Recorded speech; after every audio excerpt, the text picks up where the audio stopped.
लोटगाडी धारक विक्रेते जे आंदोलनाला बसले होते त्यांच्या मागणी कामी एक बैठक प्रशासन व लोकप्रतिनिधी यांच्यामार्फत आयोजित करण्यात आली होती।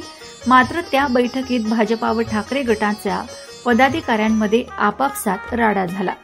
ठाकरे गटाच्या महिला कार्यकर्त्या श्रीमती शुभांगीताई आपले मत मांडत असताना माजी नगरसेवक हिरामण गवळी यांनी त्यांच्या अंगावर धावून जात प्रत्युत्तर दिले असा आरोप करीत आपला संताप व्यक्त करताना श्रीमती शुभांगीताई दिसून येत आहेत।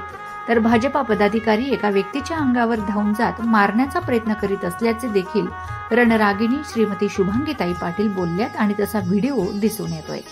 समस्या सोडविण्यासाठी बोलावलेली बैठक नवीन समस्या निर्माण करून गेल्याचं चित्र सध्या तरी धुळेकरांना पाहावं लागतंय। मात्र हे फारच दुर्दैवी असल्याचं बोललं जातंय आणि मनस्ताप होतोय की काय चाललंय आमच्या धुळे शहरात। बसलेली असताना की त्यांना पर्याय व्यवस्था द्या, मी तुमच्याशी बोलत होतो, हे तिकडून मला म्हणतात ताईंच्या दारासमोर गाठीला। माझा काही विषय होता? हे वाक्य योग्य आहे का तुम्ही सांगायचं आता?